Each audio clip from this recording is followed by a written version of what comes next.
జీవితాన్ని జీవించాలా, గుండెల్లోంచి రావాలి నీకు.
మరి క్లుప్తంగా నేను నా సాక్ష్యాన్ని మీకు చెప్పి నేను చివరి నా 2 మాటలు వాక్యాన్ని చెప్పి సమయాన్ని ముగిస్తాను.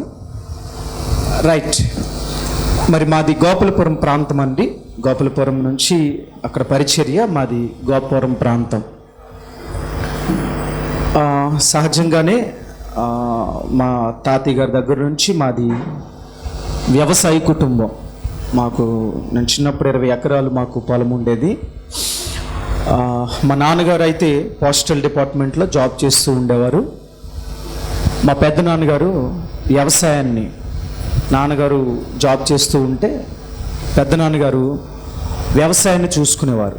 అంటే మాకు 2 పాలేరులు ఉండేవారు. ఒక ఆయన పై పనులు చేస్తారు, అంటే మీకు తెలుసు కదండి, వ్యవసాయ పనులు, వాటర్ పెట్టడం అవన్నీ ఒక ఆయన చూసుకుంటే, పశువులకి ప్రత్యేకంగా ఒక పాలేరు ఉండేవాడు. మేమేమనేవాళ్ళం అంటే పెద్ద పాలేరు, చిన్న పాలేరు అనేవాళ్ళం. సో అలాంటి పరిస్థితి.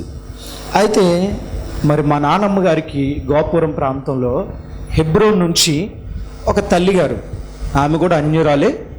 ఆ తల్లిగారు వచ్చి మా నాన్నగారి పేరు సుబ్బమ్మ, దైవజనులు షారమ్మ అని మార్చారు. షారమ్మ గారు అనేవారు.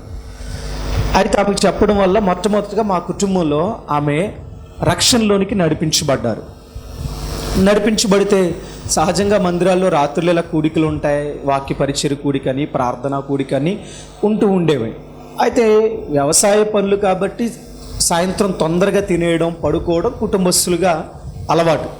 సో మా నాన్నమ్మ నైట్ ప్రార్థనకి వెళ్ళి, ఇప్పుడంటే ప్రార్థనలు చాలా త్వరగా అయిపోతున్నాయి, ఒకప్పుడు ప్రార్థనలు 10, 11, 12 టైం అయ్యాయి కదా. ఆ టైంకి వచ్చి ఆ భోజనం తినడానికి ఇష్టపడేది. భోజనం తింటా ఉంటే మా నాన్నగారు కానీ, లేకపోతే మా పెద్దనాన్నగారు కానీ, అమ్మ వాళ్ళు కానీ, మాకేంటి పెంట, అర్ధరాత్రి వచ్చి పాత్రలు శబ్దం చేస్తున్నాం, గిన్నెలు శబ్దం చేస్తున్నాం అని చిరాకు పడేవారు. ఎందుకంటే ఎవరికి రక్షణ అనుభవం తెలియదు కదా. అలా ఉంటున్న పరిస్థితిలో కొంతకాలం గడుస్తుంది. నేను అప్పుడు చాలా చిన్నవాడిని. తర్వాత కొంతకాలం గడిచిన తర్వాత ఒక కొత్త గృహాన్ని నిర్మించారు. మీకు మార్నింగ్ చెప్పినట్టుగా ఆ గృహం ఓపెనింగ్ కూడా మరి పంతులు గారి చేతుల మీదుగా గోమాత లోపల పేడేసిన తర్వాత పాలు పొంగించుకుని గృహప్రవేశాన్ని కూడా చేశారు. నాకు గుర్తుంది, అప్పటికి నేను చాలా చిన్నవాడిని ఉంటాను. మా గృహప్రవేశాన్ని బహుశా ఆ పాపేజ్ ఉండొచ్చు, లేకపోతే అంతకన్నా కొంచెం ఉండొచ్చు, కానీ నాకు బాగా గుర్తుంది. ఎందుకనంటే దాన్ని 2 పోర్షన్స్ ఉంటాయి కదండి, 6 గదులు. ఈ గదిలోంచి ఆ గదిలోకి 3 సార్లు తిప్పారు. నాకు బాగా గుర్తుంది. చివరిగా మరి పెద్ద ఆయన కాబట్టి, మా పెద్దనాన్నగారి పోర్షన్ పక్కన కాబట్టి, ఆ పోర్షన్ దగ్గర పేడించి అక్కడే పొయ్యి పెట్టి అక్కడే పాలు పొంగించి మొత్తం మీద చేయడం అనేది నాకు గుర్తుంది. మా ఇంటి ఎదురుగుండానేమో ఒక గుమ్మడికాయ, మా పెద్దనాన్నగారు గుమ్మానికి ఎదురుగుండా ఒక గుమ్మడికాయ ఉండేది. అలాంటి సిచ్యువేషన్స్ అనమాట. అలాంటి సిచ్యువేషన్ తర్వాత నాన్నమ్మ అలా ప్రార్థనకు వెళ్తూ ఉండేది. తర్వాత అప్పుడప్పుడు ఏం చేస్తూ ఉండేవారు అంటే, తర్వాత కాలంలో కొంతగా మొత్తం మీద మమ్మల్ని సండే స్కూల్కి పంపించేవారు. మా అమ్మ నాన్న వచ్చేవారు కాదు, సండే స్కూల్కి పంపించేవారు. సో సండే స్కూల్లో నేను కొన్ని వినేవాడిని. మొత్తం మీద కొన్ని విషయాలు అర్థమయ్యాయి, కానీ పూర్తిగా నాకు అంత అవగాహన తెలియదు. కానీ సండే స్కూల్కి వెళ్ళి నేర్చుకున్న విషయాలు ఇప్పటికి కూడా నాకు గుర్తున్నాయి. చిన్నప్పుడు మా సండే స్కూల్ టీచర్ గారు జక్కయ్య మేడి చెట్టు ఎక్కిననే పాట పాడేవారు. నాకు బాగా మైండ్లో అది ఉంది. అదొకటిని 5 రొట్టెలు 2 చిన్న చేపలు, ఈ పాటలు పాడేవారు అనమాట. నా పాస్టమ్ గారు చాలా పెద్ద అయినప్పుడు కూడా డాన్స్ చేస్తూ ఆ కొరియోగ్రఫీ ద్వారా ఆ పాటలు మాకు నేర్పిస్తూ ఉండేవారు. ఆ మందిరం హెబ్రోన్ అండి, బక్సింగ్ గారు స్థాపించిన మందిరం, చాలా క్రమశిక్షణగా ఉంటుంది. సో అలాంటి సిచ్యువేషన్లో మరి ఎలా కొంతకాలం తర్వాత మా నాన్నగారు మారారు, మా అమ్మగారు కూడా అప్పుడప్పుడు, ప్రతి వారం కాదు, అప్పుడప్పుడు మందిరానికి వస్తూ ఉండేవారు. ఆ తర్వాత కాలంలో మా అన్నయ్య చనిపోయారు. చనిపోయిన తర్వాత నాన్నగారు కొంచెం డేలా పడిపోయారు. అనారోగ్య రీత్యా ఆయనకి షుగర్ ప్రాబ్లం ఉండేది, కానీ అది ఆయన్ని బాధ పెట్టలేదు. కానీ కడుపును పుట్టిన చెట్టు అంత ఎదిగిన కొడుకు చనిపోవడం ఆయన చాలా బాధ గురి చేసి కృంగిపోయాడు. ఆయన కృంగిపోయిన తర్వాత అన్నయ్య చనిపోయాడు. నాకు మా అమ్మ ఇప్పటికీ చెప్తూ ఉంటుంది, అన్నయ్య శవం ఆ గుమ్మం ముందు ఉంటే అమ్మ నాకు ఆకలేస్తుంది అన్నం పెట్టని అడిగానట. తెలీదు కదా బాల్యం. సో అలాంటి సిచ్యువేషన్లో మొత్తం మీద మా అమ్మ నాన్నగారు కూడా నెమ్మదిగా మా నాన్నమ్మని బట్టి ప్రార్థనకు వెళ్ళడం మొదలుపెట్టారు. తర్వాత మా పెద్దనాన్నగారి పిల్లలు కూడా సండే స్కూల్కి వస్తూ ఉండేవారు. మా పెద్దనాన్నగారికి మహా సెంటిమెంట్లు ఎక్కువ. ఆయన వ్యవసాయదారుడు కదా, ఎంత సెంటిమెంట్లు అని అంటే ఎవడన్నా తుమ్మితే బయటికి వెళ్ళడు,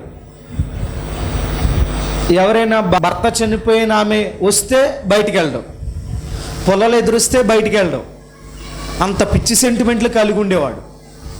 చాలా అన్నమాట. అంత మొన్నటి వరకు కూడా గత 2-3 ఏళ్ళ క్రితమే ఆయన గత లాస్ట్ ఇయర్ చనిపోయారు. అంతకు ముందే రక్షణ పొందారు 1 year బ్యాక్, 2 years బ్యాక్, అంతే. అప్పటి వరకు ఆయన రక్షణ పొందలే. కానీ చాలా పిచ్చి సెంటిమెంట్స్ అనమాట. ఆఖరికి నాగలికి ఇదో దానికి ఒక సమయం ఉంటుందండి, నాకు గుర్తు రావట్లేదు. కానీ అది పనులు ప్రారంభించేటప్పుడు ఏం చేస్తారంటే ఆ నాగలికి పసుపు రాసి దానికి అవన్నీ కట్టి చేస్తారు కదా, దాన్ని ఏదో అంటారండి, నాకు అది చేస్తూ ఉండేవారు. అయితే అలా జరిగిన తర్వాత మా నాన్నమ్మ అమ్మ వెళుతూ ఉండేవారు. వెళ్ళిన తర్వాత మా పెద్దనాన్నగారు తర్వాత ఇద్దరు విడిపోయారు. విడిపోయిన తర్వాత ఇంకా ఆయన చనిపోతారనగా వ్యవసాయాన్ని కూడా డివైడ్ చేస్తారు. ఎవరి వ్యవసాయం వాళ్ళది. సో ఎవరు పాలేరు వాళ్ళకి ఉండేవారు. అంతకుముందు ఎదురు ఉండేవారు, ఎడ్లు బండి ఉండేది, నాగులు ఉండేవి, పశువులు విస్తారంగా ఉండేవి. ఇంట్లో ఎప్పుడూ పాడుండేది. చిన్నప్పుడు బాగా పాలు తాగేవాడిని. నాకు బాగా గుర్తు ఏంటంటే, నేను కాన్వెంట్కి వెళ్ళిపోతే మా నాన్నమ్మ ఇంత గ్లాసు పాలు పట్టుకొచ్చేది తాగడానికి. చిన్నప్పుడు వెన్న బాగా తినేవాడిని, నెయ్యి బాగా తినేవాడిని, ఇంట్లో పుష్కలంగా ఉండేదేమో. ఇవన్నీ నాకు బాగా గుర్తు. నేను అన్నీ చెప్పలేకపోవచ్చు, కొన్ని గుర్తున్న విషయాలు మాత్రం చెప్తాను. అయితే తర్వాత డివైడ్ అయిపోయిన తర్వాత నేను అప్పటికి ఇంటర్మీడియట్ చదువుతున్న సమయంలో నేను ఇంటర్ పూర్తయింది. ఇంటర్లో నేను కాలేజీ సెకండ్ వచ్చాను. బాగా చదివేవాడిని చిన్నప్పటి నుంచి కాన్వెంట్లో చదివాను.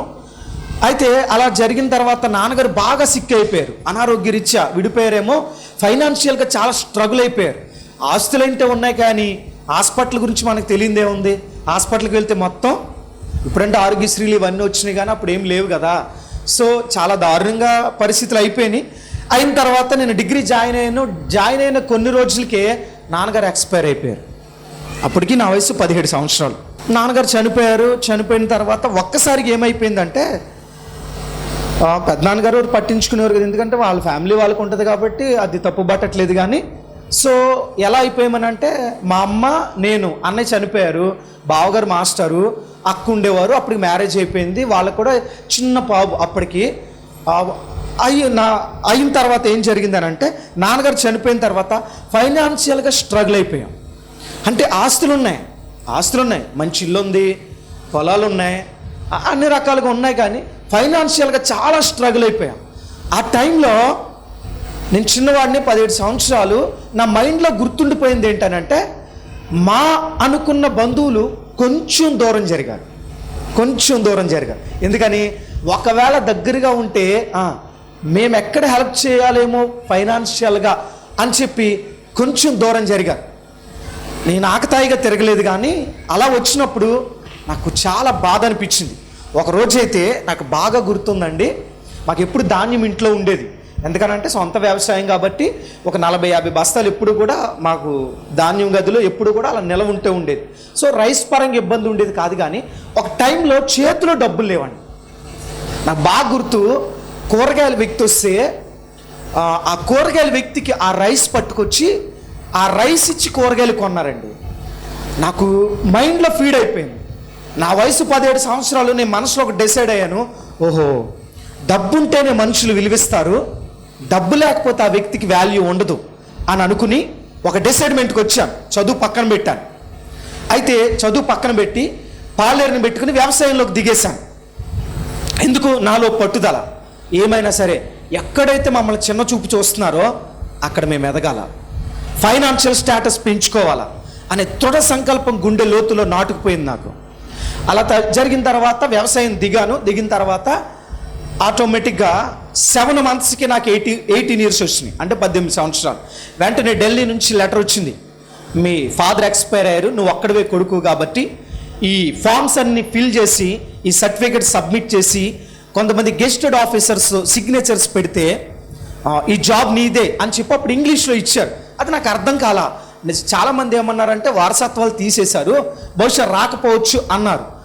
వాస్తవానికి నేను బాగా చదివేవాడిని, నేను తెలుగు పండిట్ అవ్వాల్సిన వాడిని, అంటే టీపీటీ తీసుకున్నాను డిగ్రీలో. నాకన్నా చదువు తక్కువగా ఉన్న వాళ్ళందరూ కూడా ఇప్పుడు తెలుగు మాస్టర్స్ అయ్యారు. బహుశా నా గోల్ కూడా అదే, తెలుగు మాస్టర్ని అవ్వాలని ఒక గోల్తో పనిచేశాను. అయితే 7 నెలలకి నాకు జాబ్ వచ్చిందండి, లెటర్ వచ్చింది.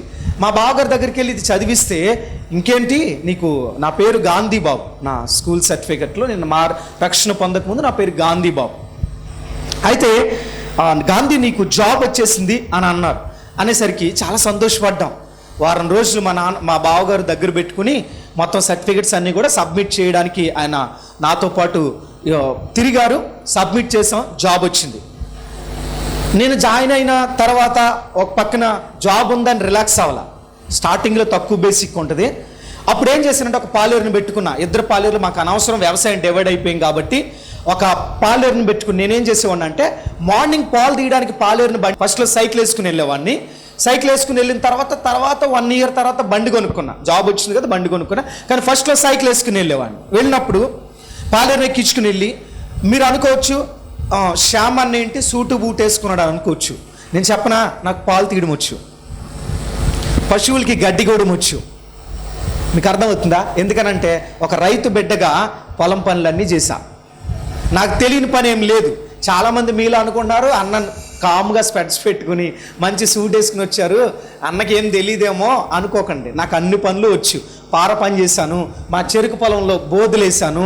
మీకు అర్థమైతే కుప్ప నూరుస్తూ ఉంటే వాళ్ళ క్యారియర్లు తీసుకొచ్చి ఆ పనులు నేను, అంటే ఎక్కువ ఒత్తిడైన పనులు కాదు కానీ నాకు వచ్చిన పనులు పాలేరులతో పాటు కొన్ని సందర్భాల్లో డబ్బులు మిగల్చడానికి కూడా నేను కొన్ని పనులు చేసేవాడిని. అంటే ఒక మనిషిని తగ్గించి పని చేసేవాడిని. అలాగా పొలం పనులు చేస్తూ మరలా 9 గంటలకి ఇంటికి వచ్చేసేవాడిని. పాలేరు క్యారియర్లు తీసుకుని వెళ్ళిపోయేవాడు. 9 గంటలకు మళ్ళీ ఆఫీస్కి వెళ్ళిపోయేవాడిని. ఆఫీస్కి వెళ్ళి ఆఫీస్ వర్క్ చూసుకుని మరలా మధ్యాహ్నం నుంచి 3-4 ఆ టైం నుంచి కర్చీఫ్ కట్టేసుకుని, నాకు జనరల్గా ఫస్ట్ నుంచి కొంచెం ఎండ అనేది కొంచెం ఇబ్బంది.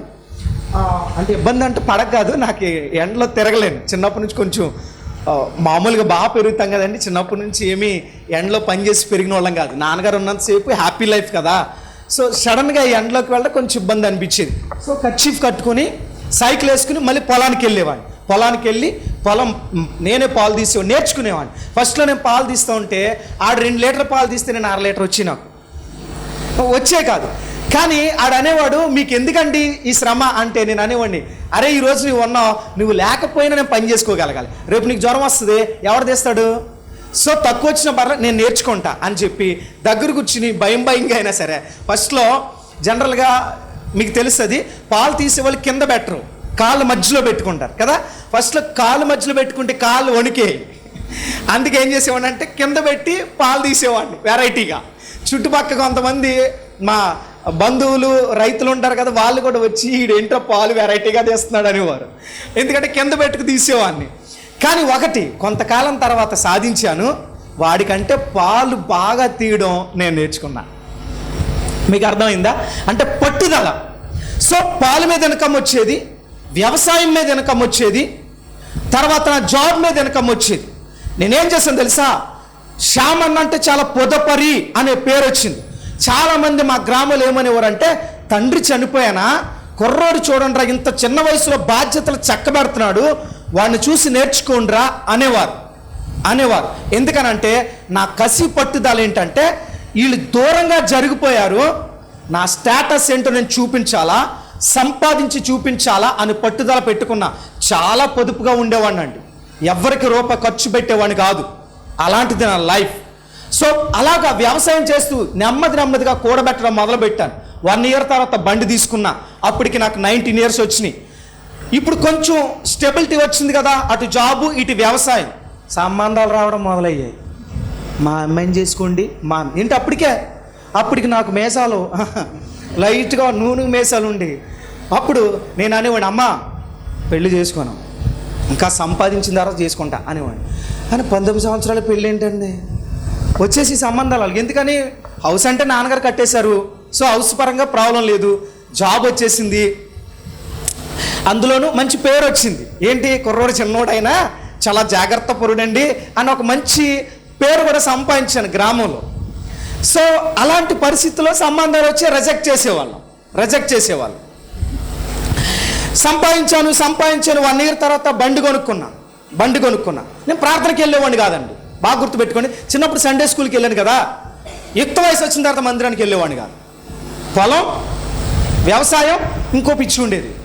మార్నింగ్ చెప్పాను ఏంటి, వాలీబాల్, ఇది మాత్రం మానేవాడిని కాదు. ఏదో టైంలో వాలీబాల్ టచ్, మహా పిచ్చి అండి నాకు వాలీబాల్ అంటే చాలా ఇష్టం నాకు. అందులో మంచి ప్లేయర్ని కూడా, చుట్టుపక్కల ఎవరు వచ్చినా అటు పక్క 6 ఉంటే ఇటు పక్క నేను ఒక్కడిని ఆడేవాడిని. అంత యాక్టివ్గా ఉండేవాడిని, కొంచెం సన్నగా ఉండేవాడిని కదా, వేగంగా పరిగెట్టేవాడిని. చాలామంది వాడికి వీడికి గుండె లేదేంట్రా అనేవారు, ఎందుకంటే అంత వేగంగా పరిగెట్టేవాడిని, స్పీడ్గా ఉండేవాడిని. సో దాంట్లో కూడా బెట్టింగ్ ఆడేవాడిని అండి, అక్కడ డబ్బులు కూడా వదలా.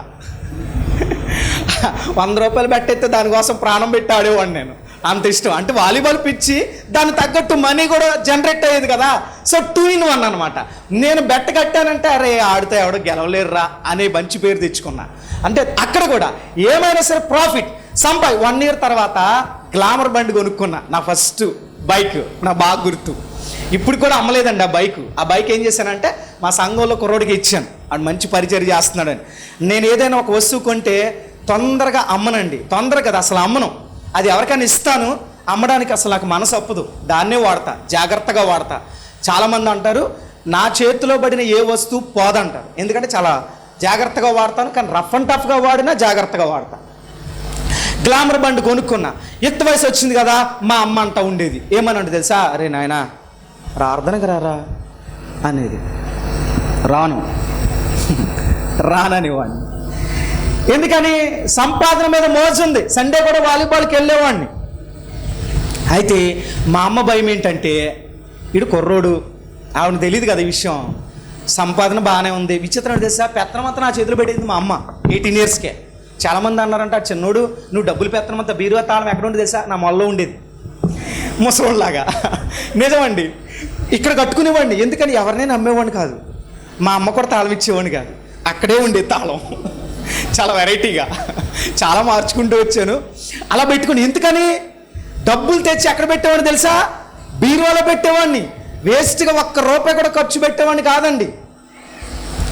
అయితే ఆ సమయంలో నాకు ఇంకొక అలవాటు కూడా ఉండేది, సినిమాల పిచ్చి బాగుండేది. మీరు ఏం చూస్తారో నాకు తెలియదు, కానీ మీరు మహా అయితే రోజుకో సినిమా చూస్తారా, 2 సినిమాలు చూస్తారా కదా. నేను రోజులో సినిమాకి వెళ్తే 4 షోలు చూసి వచ్చేవాడిని. మార్నింగ్ వెళ్ళేవాడిని నేను రాజమండ్రి, సెలవు పెట్టేసి ఆఫీస్ సెలవు పెట్టి వెళ్ళేవాడిని. మార్నింగ్ షోకి వెళ్ళేవాడిని, మార్నింగ్ షో నా ఫ్రెండ్ ఇంకోని తీసుకెళ్ళేవాడిని, మార్నింగ్ షో, మ్యాట్నీ తర్వాత మరలా ఫస్ట్ షో, సెకండ్ షో చూసి అర్ధరాత్రి ఇంటికి వచ్చేవాడిని. మా అమ్మ భయం ఏంటంటే, వీడికి డబ్బు ఉంది, ఉద్యోగం ఉంది, ఎవరన్నా వాళ్ళు వేసేసుకుంటారేమో, దేన్నన్నా తెచ్చి నా కొంప మీద తీసుకొస్తాడేమో భయం. అర్ధరాత్రి నేను ఇంటికి వచ్చేసరికి ఆ గుమ్మం దగ్గర అలా కూర్చునేది పాపం, ఈడు ఏం చేసుకొస్తాడో అర్ధరాత్రి దాకా వస్తున్నాడని భయం. ఆమెకు తెలీదు నేను డబ్బులు ఖర్చు పెట్టను, ఊరికి ఎవరిని చేసుకోనని. మీకు అర్థమైందా? ఎందుకని మనకు మహా ఇష్టం డబ్బు అంటే, అలా ఉండేవాడిని. కానీ ఒక్క విషయం ఏంటంటే, నాకు సినిమాల పిచ్చి బాగుండేది. దేవుని మహాకృప ఏంటంటే, నేను మారకపోయినా సరే నాకు మందు హ్యాబిట్ లేదు, మా డాడీకి లేదు, నాకు లేదు. రెండోది, మా పెద్దనాన్నగారు డ్రింక్ చేసేవారు, స్మోక్ చేసేవారు, అంటే చుట్టదాగేవారు ఆయన. మా నాన్నగారికి అలవాటు కాలేదు, నాకు కూడా ఎందుకో మరి అలవాటు కాల. కాలేజీలో ఉన్నప్పుడు కూడా ఫ్రెండ్స్ ట్రై చేశారు, ఎందుకో నాకు ఇష్టం కాల. నేను స్మోక్ చేసేవాడిని కాదు, మందు తాగేవాడిని కాదు. నాకున్న అలవాటు ఏంటంటే, ఒకటి డబ్బు సంపాదించేవాడిని, 2 వాలీబాల్ ఆడేవాడిని, 3 లవర్ బాయ్గా కూడా ఉండేవాడిని. అది కూడా ఉండేది. కొంచెం ఉంటుంది కదండి ఆ యంగేజ్లో, కొంచెం అలా ఉండేవాడిని అనమాట. కానీ నేను ఎవరికి ఎప్పుడు ప్రపోజ్ చేసేవాడిని కాదు. నాకు ఎవరైనా నచ్చితే వాళ్ళే వచ్చి నాకు ప్రపోజ్ చేసి ఇలా చేసుకునేవాడిని తప్ప నా లైఫ్లో ఎవరికి ప్రపోజ్ చేయలేదు. అదే లోకం అనుకునేవాడిని, అదే జీవితం అనుకునేవాడిని. ప్రార్థనకి వెళ్ళేవాడిని కాదు. చిన్నప్పుడు సండే స్కూల్కి బాగానే వెళ్ళా, కానీ యంగేజ్ వచ్చిన తర్వాత ప్రేయర్కి వెళ్ళా. మా అమ్మ రోజు ప్రార్థన చేసుకునేది, ఏం తీసుకొస్తాడో. దాంతోపాటు జోదం ఆడేవాడిని. ఏం జోదమో చెప్పనా? నాకు ప్యాకెట్ రాదు, కోడి పందాలు రావు. నాకు వచ్చిన జోదం ఏంటంటే గుండాట. తెలుసా మీరు ఎవరికైనా? తెలుసా తెలీదా? తప్పే లేదని తెలుసండి. మీరు ఆడారా అని అడగను, విన్నాం కదా గుండాట. సో గుండాట బాగా ఆడేవాడిని. విచిత్రం ఏంటి తెలుసా? గుండాటలో కూడా నాకే డబ్బులు వచ్చాయి. ఎక్కడ చెయ్యి పెడితే అక్కడ ధనమేనండి. మిగతా వాళ్ళందరూ చూసేవారు కదా. నేను గుండాట ఆడడం మొదలు పెడితే డబ్బులు గట్టిగా వేసేవాడిని. వేస్తే కొద్దిసేపటి తర్వాత నా కుర్చేసి టీ ఇచ్చి ఓడాడు. ఎందుకని? ఎక్కువ డబ్బులు కాస్తున్నాను. ఒకసారి 2000 పోయినాయి. ఎప్పుడు డబ్బులు ఇచ్చి 2000 పోతే ఏం చేసింది తెలుసా? అక్కడ బోర్డు క్లోజ్ చేశాడు. పక్కూరు సుబ్రహ్మణ్య షష్ఠి జరుగుతుంది.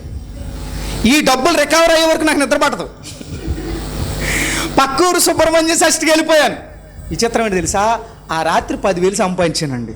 10,000 ఆడేం చేశాడు తెలుసా? అయ్యా నువ్వు మానే అని అడిగాడు నన్ను. అంటే ఎందుకు మాట చెప్తుంది తెలుసా? ఎక్కడ అడుగు పెడితే అక్కడ డబ్బు వచ్చేది నాకు. అలా కలిసి వచ్చేదండి. నిజం చెప్తున్నా, అలాగే కలిసి వచ్చేది నాకు.